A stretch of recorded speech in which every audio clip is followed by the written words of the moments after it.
I just completed a research project with RMIT University around how play improves belonging, engagement, and learning adaptability. And what we noticed was that Hi, I'm Dr. Jodi Richardson, and this is Well, Hello Anxiety. In a world that often moves too fast, we're here to pause, breathe, and understand anxiety together. Each episode will explore practical strategies, share honest conversations, and uncover the science behind anxiety and well-being, all while creating a space where it's okay to not be okay. Let's continue this journey together. Hello, thank you for joining me for another episode. I am opening today with the introduction of a book called Full Stack Human, the mindset upgrade you need to stay human in a world ruled by technology. There is a lot going on in the world at the moment. My guest today is Melbourne-based, just like me. We've got a lot to talk about, but I want to start by reading this introduction because I relate to it, and I'm sure many of you will as well. It's 3 a.m. and you're wide awake, trapped in a mental loop you can't switch off. On paper, your life is fine. Stable job, decent health, people who would show up if you needed them. But your nervous system refuses to believe it. It's acting like you're in mortal danger when the only real threat is an inbox that just won't quit. Hello, yes. Your brain is spiraling, and none of this is your fault. Welcome to being human in 2026. We're living through what economists call a polycrisis, what environmentalists call Anthropocene, and what we call the age of artificial insanity. Everything, everywhere, all at once. And when reality feels like it's being written by a doomsday screenwriter on a 3-day bender, sometimes the only thing you can do is name it and laugh. Everything is changing faster than our poor little nervous systems can handle. And the old playbooks aren't just failing, they're making things worse. And that is where the work of our guest today begins, which is exactly why I'm so delighted to be talking with Dara Simkin today. She's joining us to help us understand why we feel how we feel, why we do what we do, and how we can navigate in this age of artificial insanity. She is the founder of Culture Hero, co-author of this wonderful book, Full Stack Human, and Australia's leading play at work specialist. She's also a mum, and as I mentioned before, she's joining us from Melbourne. So Dara, thank you so much for sharing some of your time with us today. Thank you. I'm super excited to be here. And also for the listeners out there, I do have an American accent. I have been in Australia for 15 years. I make the joke that I identify as Australian and my pronouns are yeah, nah.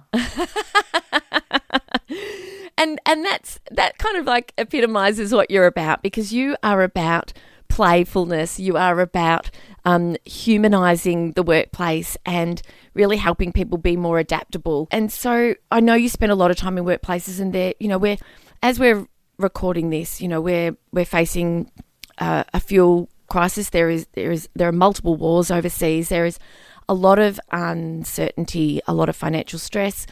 And I wonder if you can share a little bit with us about kind of what's happening out there in the world of your work, where you're in workplaces and you're with people every day, supporting them to be able to not only cope but thrive. What are you seeing, Dara? Well, I think, to be honest, we aren't really coping. I think what we're seeing now is the pain of staying the same is greater than the pain of change. Oftentimes, change is so difficult because we are afraid of what we don't know. However, I'm a big believer that what we know right now, in the way that we work, in the way that we get our information, in the way that we think about the world, is actually really hurting us. Mm-hmm. And it's, the possibility of what is out there, if we can tune into things like intelligent optimism and strategic hope, which are in the book, as well as being more curious and more playful, that is going to enable us to be more adaptable when it comes to what's going on. And I think the more we grasp so tightly to the way things have always been, and we grasp to these old systems of the way that we do education and the way that we relate to each other and the way that we show up at work, that tight grip is just causing more and more angst, more and more disengagement. I mean, the State of the Global Workplace report for 2026 just came out, and engagement has again gone down to 20%.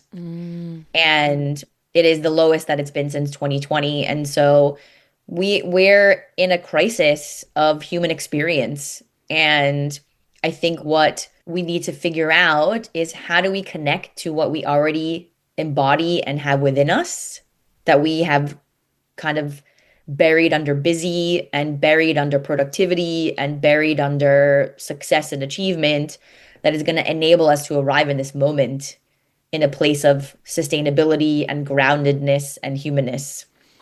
I I love the last few words you use: sustainability, groundedness, and humanness. It's like this conversation. I think about this as a moment for all of us to pause and to really like to use this conversation and what we're talking about today as a a fork in the road, because doing the same that we've always been doing is not serving us well in terms of our mental health, our anxiety, like you said, our engagement at work, our connection with each other, our happiness. And we know, and we talk on the podcast here, that it is not human or normal to be happy all the time, but our happiness and well-being relies on us feeling good and functioning well most of the time.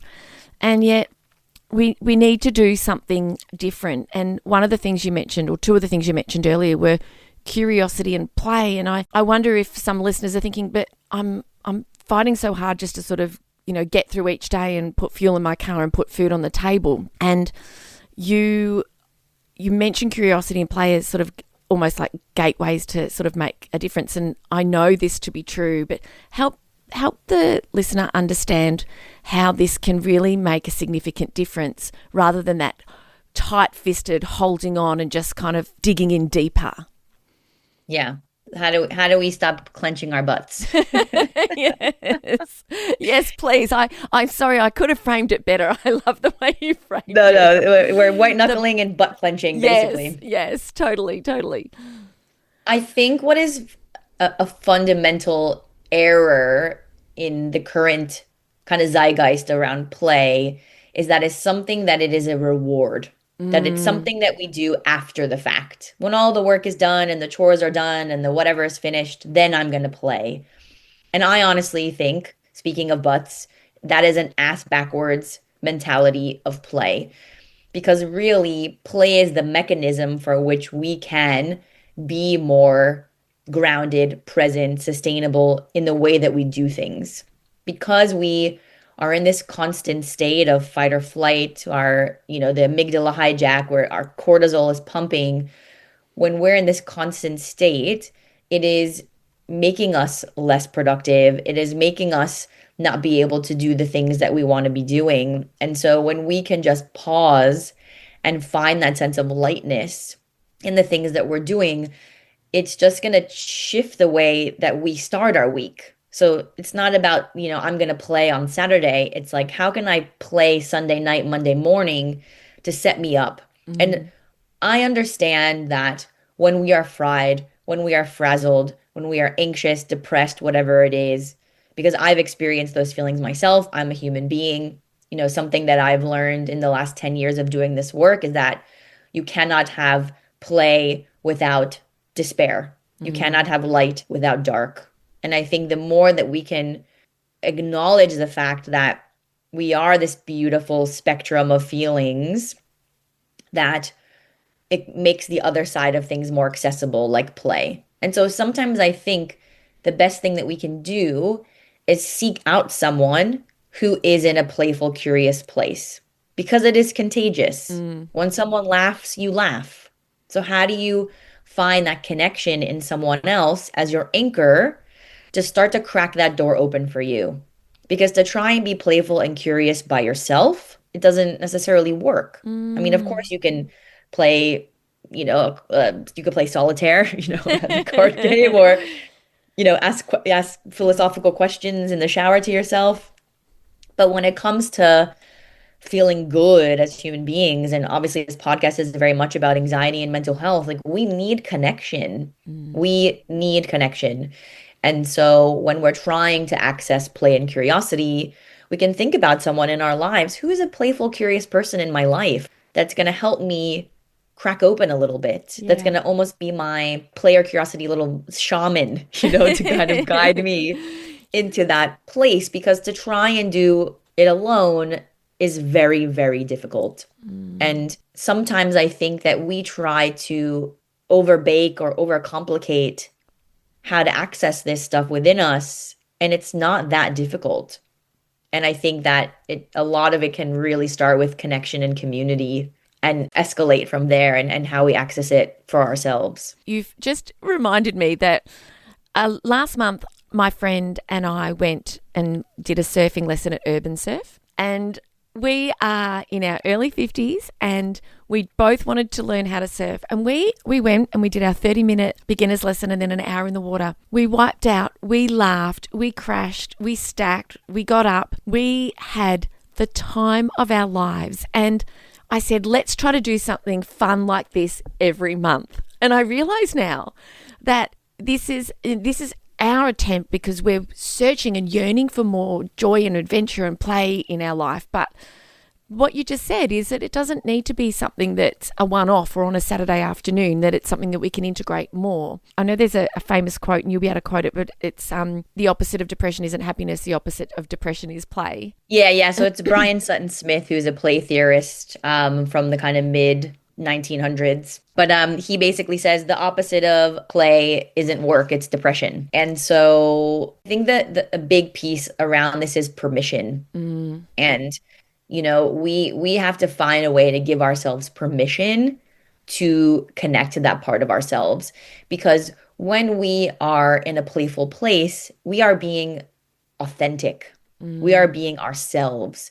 And that requires an element of being seen. And for a lot of us, being seen is very scary and very exposing and very destabilizing. And it's like, how do we find a way to allow ourselves to be seen in a way that doesn't feel so big? And again, finding tiny moments, tiny micro practices of play. Like for what you did, you like went into the surfing thing and it was a big deal and blah, blah, blah, which is amazing. For some people, that's too much, right?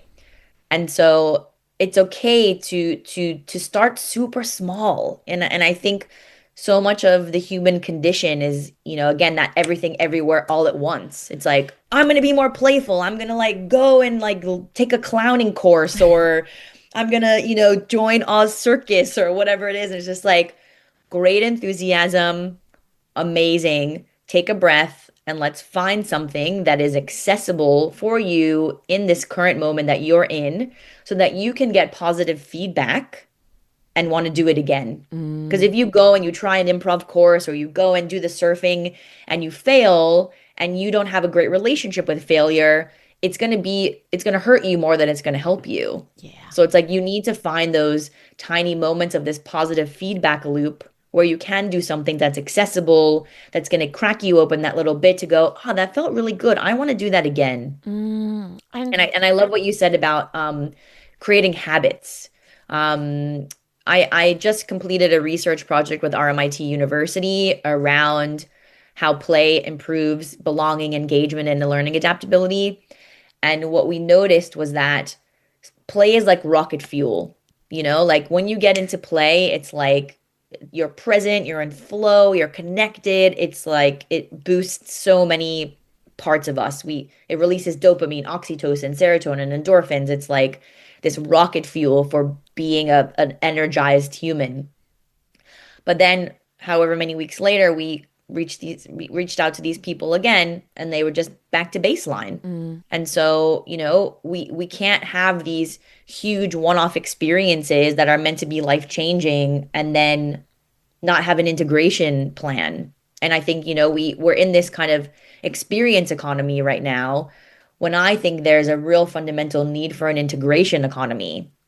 Because we're doing ayahuasca ceremonies and we're going to big festivals and we're going on holidays where we're like doing yoga retreats and cleansing our gut. It's like, that's amazing. But how does that actually translate into your daily life? Yeah. How do you integrate that? because that's where the change really happens. I'm so happy that we're having this conversation today, Dara, because when I look at that experience of mine, you're exactly right. It could have been a disaster. It was expensive. It was a 90-minute drive for both of us. And we know what fuel prices are at the moment. And it was a whole day. And what a gift to know that you don't have to do something that's really expensive, that takes up hours and hours and is a sort of a one and done, that we had the joy and the elation and the connection and the fun and the laughter and the play, but then back to business come Monday morning kind of thing. And so I'd love for you to share, first of all, you said before, the words you used I love, frazzled, this nervous system that is just pumping out this cortisol. We're in fight or flight. This is anxiety.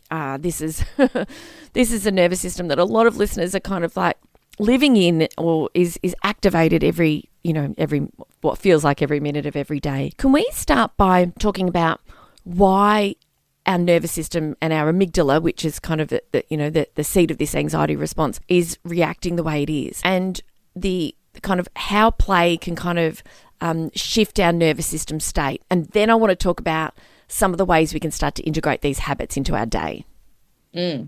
Just to quickly go back to what you were talking about before, to kind of round off the conversation about the kind of integration and the micro moments. I was speaking to Kaz Holman, who is another amazing play advocate. She's in the States. She just published a book called Playful. And she talks about this idea of being like a kind of passive consumer of play versus being participatory. Right. And I think that's a really big difference that I would like to highlight, because, when you went and you did surfing, you were actively participating in that experience. And it doesn't necessarily have to be physical, but it has to include you engaging with your body as well as your mind, because we can just go to a show and just be like, entertain me, or we can just sit on the couch and watch a movie and be like, entertain me. And so I think if we really want to kind of move the needle and get the most of the benefits of play, it is that brain, hand, body, kind of more visceral, holistic way that we want to engage. So that was just something that for people to think about, this active versus passive way of being a consumer of play. Because I think that's what happens when we age. We're so hands-on when we're kids. Yeah. And then we're just like, entertain me. Yes. Yeah. So yeah, I just wanted to make that distinction. When we think about the way our brain is wired, like our brain hasn't actually had like a really fundamental upgrade in like tens of thousands of years, right? And so our fight or flight response and that way that our brain works is still very much kind of programmed for the savannah. So we were always having to be quite hypervigilant in the way that we were living. And this has to do very much with our negativity bias, where we were constantly anticipating danger when we were out in the jungle, because, we make a joke in the book, like a rustle in the bushes could be just like a couple of dung beetles getting it on, or it could be a saber-toothed tiger. Yeah. And so that hypervigilance was needed in that time that we were living. But now we live in a place where, obviously there's still threat around, but that threat might be someone who cuts you off in traffic, or a performance review that you are worried about with your boss, or your partner doesn't take the bin out, or whatever it is. So that wiring is still firing, because that's how our brain is wired.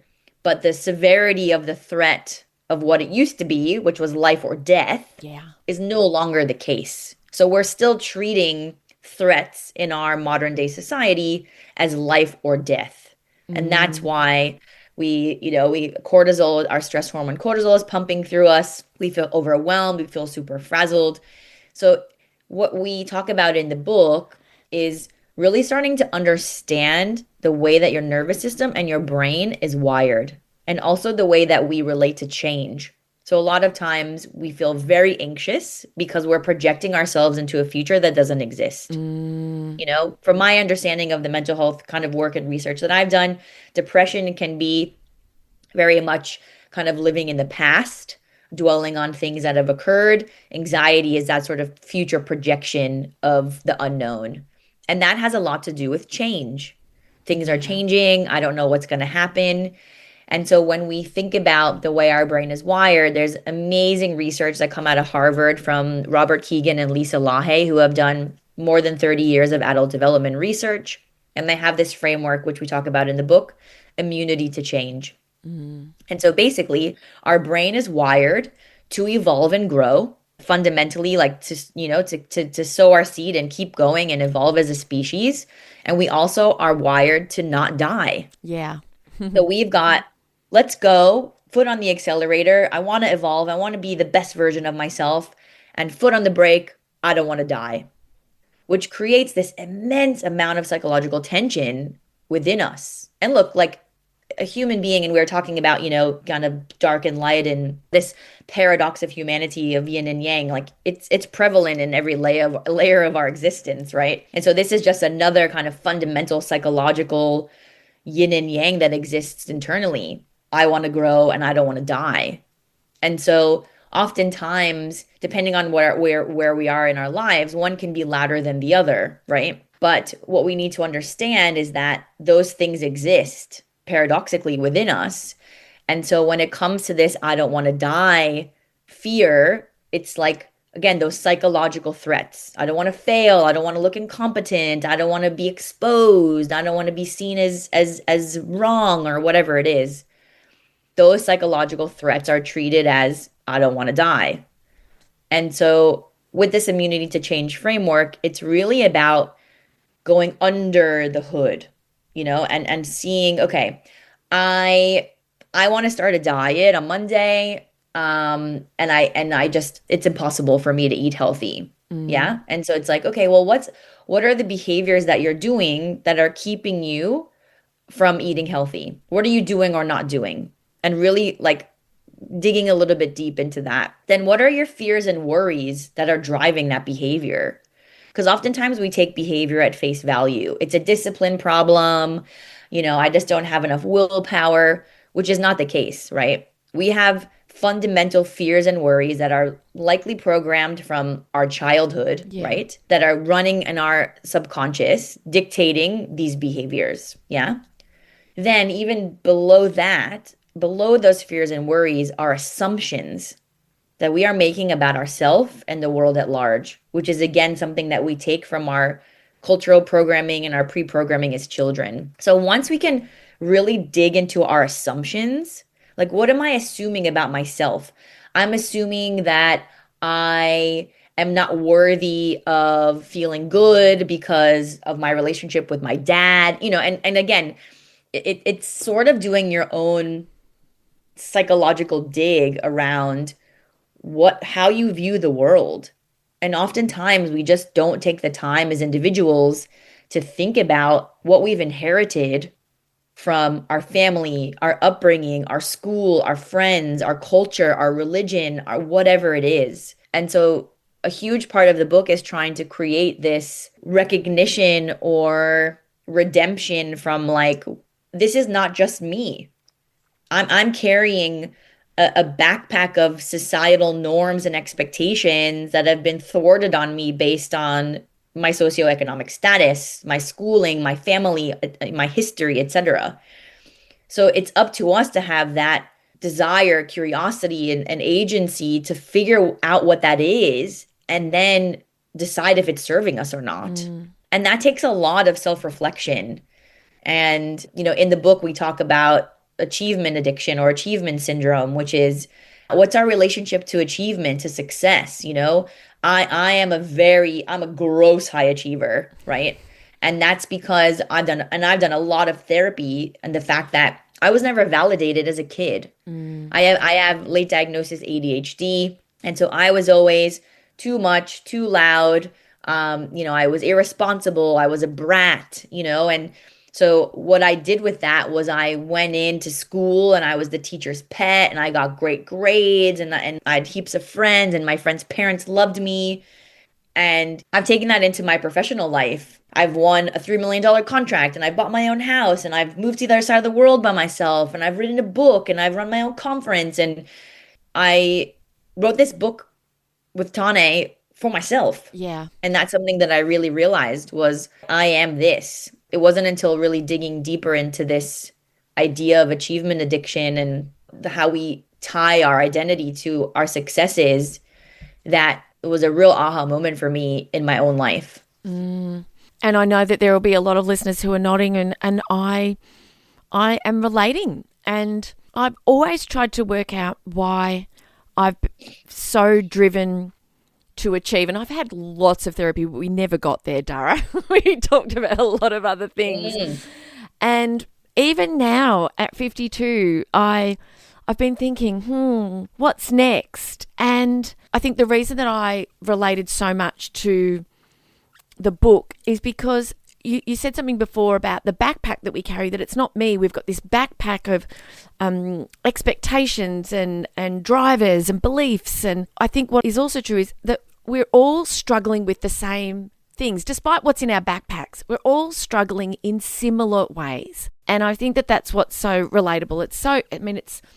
It's so much humour as well. I love the way that you and Tane, phrase, who knows who's writing which part, because it's jointly written. But I want to thank you for sharing about your journey and also helping listeners to have a way of, if you're a long time listener, you will have learned a lot about the nervous system. But if you haven't, hopefully that what Dara's just explained about kind of the world that we live in and the way that we function and the brains that we have and the environment that we live in and why we often feel so anxious and we're, butt clenching and white knuckling through so much of the day. And if you could please share one integrated habit that we will talk more about in episode 2, which will air next week, that you have in your life, so that listeners can get a bit of a taste of some of the things that they can do to kind of unwind from so much of the tension, this friction between wanting to grow and wanting to not die, and the uncertainty, anxiety that so many people are living with. What's one of your habits? And then I'd love to pick up there for next week's conversation. For me, because I am a very hyperactive person, I have one non-negotiable for myself, which is to move my body. Yeah. And my non-negotiable is to go to reformer Pilates 2 days a week. Okay, yeah. And for some people, that's like, oh, how is that playful? Like, come on, whatever. But for me, when I get on that reformer, I've been doing it for probably 7 or 8 years now, and I'm still doing new moves that I've never done before. Really? Wow. I'm a long time yoga doer too. I've been doing yoga since my 20s, but yoga has a very finite amount of ways to move your body, where with the reformer, it's like endless. And I have great relationships with all the teachers. I go in, I say hi, we have a laugh. And for me, it's just, and I need to move my body. I go for a walk, I go for yoga, whatever it is, like moving my body is a way that, because when we think about play, Dr. Stuart Brown, who is a dear friend of mine and my mentor, and who got me into like his writing and research and inspiration, got me into my work 10 years ago. He has what are called play personalities, which are fundamentally the way that we like to arrive in a playful place, which there, I believe, are 7 of them. They include director, joker, storyteller, kinesthete, collector. I can't remember the rest. It's in the book as well. Yes. But, kinesthete is about moving your body.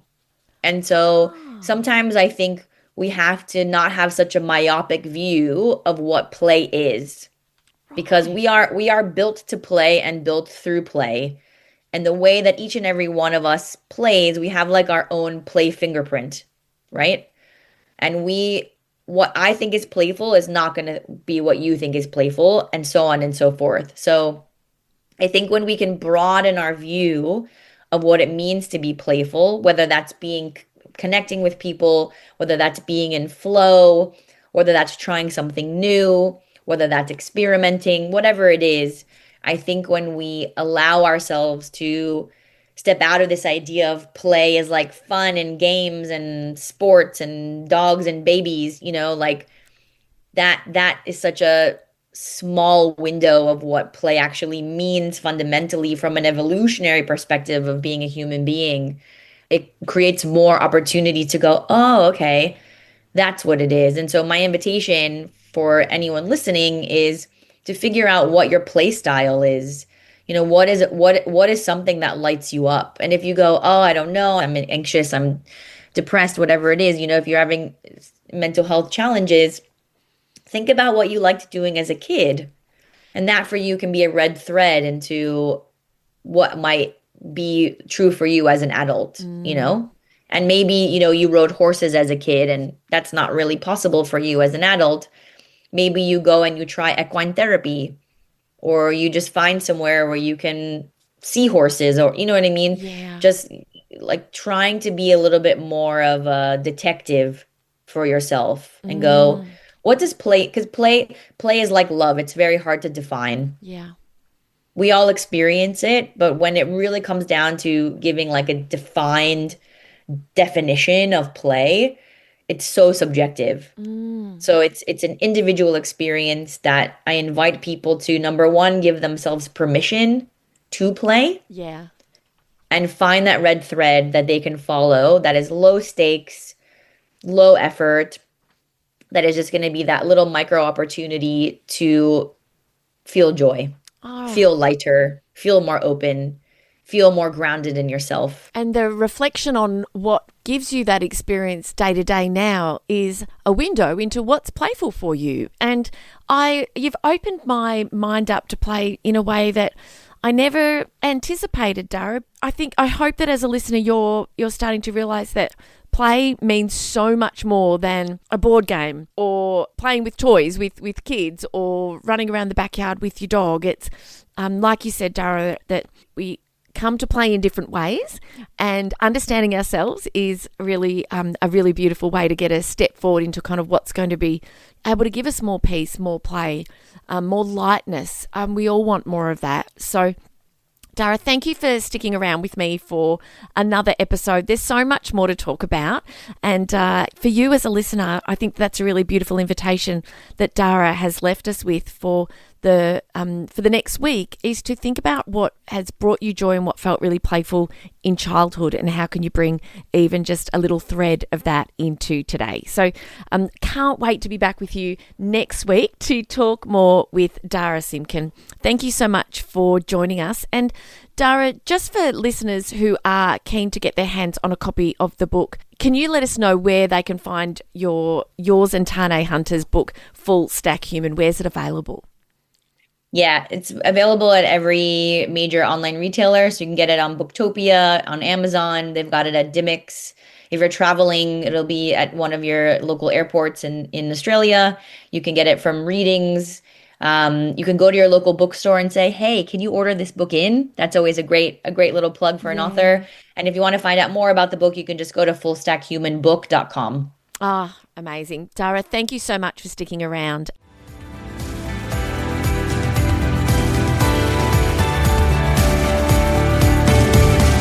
Thank you for sharing this time with me on, well, hello, anxiety.